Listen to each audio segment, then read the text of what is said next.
हम लोग बेटा बात कर रहे हैं यहाँ पे आपका सीधा सीधा right now we are talking about कि आपका एटीपी सिंथेसिस आपकी कैसी होती है। आपके तीन तरीके से थी, डायरेक्ट फॉस्फोराइलेशन दैट वाज आपका सबस्ट्रेट लेवल था, दूसरा था आपका फोटोफॉस्फोराइलेशन, और तीसरा है आपका दैट इज ऑक्सीडेटिव फॉस्फोराइलेशन। अब एटीपी जो होता था, जो बनेगा, उसके लिए चार कंडीशन चाहिए। पहले आपकी प्रोटॉन ग्रेडियंट, ठीक है। दूसरा आपका जो कंडीशन है बेटा वो है आपका यहाँ पे सीधा सीधा दैट इज कि आपको मेम्ब्रेन जो चाहिए वो कैसी चाहिए, इंटैक्ट होनी चाहिए। Membrane should be intact, intact membrane. इसके अलावा आपके F0 F1 पार्टिकल्स होने चाहिए, ठीक है।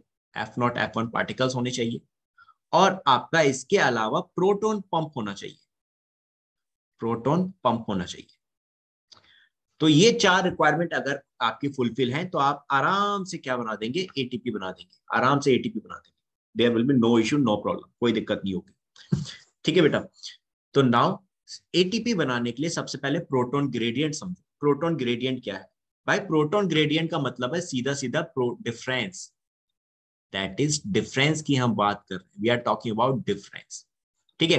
कि भाई क्या डिफरेंस, कि आपने जैसे एक स्ट्रक्चर, ये आपकी मेम्ब्रेन है, ठीक है, ये मेम्ब्रेन है। यहाँ आपका प्रोटॉन्स आपके क्या है, बहुत ज्यादा है। यहाँ प्रोटॉन्स बहुत ज्यादा है, ठीक है। यहाँ पे आपके प्रोटॉन्स कैसे हैं, मोर हैं। यहाँ आपके प्रोटॉन्स कम है अंदर की साइड। ये एक मेम्ब्रेन है बेटा, इस मेम्ब्रेन के बाहर की तरफ प्रोटॉन्स बहुत ज्यादा है, अंदर की तरफ प्रोटॉन्स कम है। तो बेटा ये क्या हुआ, this is called proton gradient, इसे कहते हैं आप प्रोटॉन ग्रेडियंट। बात समझ में आई अविनाश, आराधना, शिल्पा, रितिका?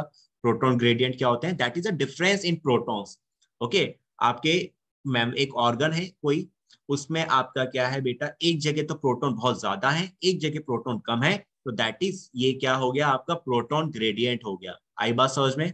आराधना, अविनाश, रितिका, शिल्पा? Yes sir. ठीक है। आपको अब इसको मैं थोड़ा सा और बताऊंगा। तो आपको याद है जब मैंने आप लोगों को वो बताया था, इलेक्ट्रॉन ट्रांसपोर्ट सिस्टम समझाया था, इलेक्ट्रॉन ट्रांसपोर्ट सिस्टम में मैंने बेटा आपको ये चीज बताई थी, क्लियर की थी। इलेक्ट्रॉन ट्रांसपोर्ट चेंज हम पढ़ रहे थे बेटा, तो यहाँ पे आपका प्रोटॉन ग्रेडियंट अब आपको समझ में आएगा कहाँ है। नाउ यू अंडरस्टैंड, यहाँ से थोड़ा सा कंपेयर करना, ये आपका इलेक्ट्रॉन ट्रांसपोर्ट सिस्टम आ गया सामने बेटा। यहाँ पे आप देखो इस डायग्राम में, इस डायग्राम में आपकी जो इंटर मेम्ब्रेन स्पेस थी, ये है ना आपकी, that is your inter membrane space. ये बीच वाली, ये आपकी इंटर मेम्ब्रेन स्पेस थी। इस इंटर मेम्ब्रेन स्पेस में आपका प्रोटॉन्स की कंसंट्रेशन बढ़ रही थी कि नहीं बढ़ रही थी? इधर आपके प्रोटॉन्स बहुत ज्यादा होते जा रहे थे, कंसंट्रेशन मैंने हाई दिखाई है। और अंदर की तरफ प्रोटॉन्स जो थे आपके कम थे। अंदर की तरफ कहाँ, इनर माइटोकॉन्ड्रियल मेम्ब्रेन में।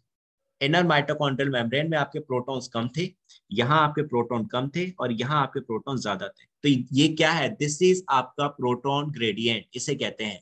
यानी एक तरफ आपके प्रोटॉन बहुत ज्यादा है, एक तरफ प्रोटॉन्स कम है, तो फिर प्रोटॉन हाई से लो की तरफ मूव करना शुरू करेंगे।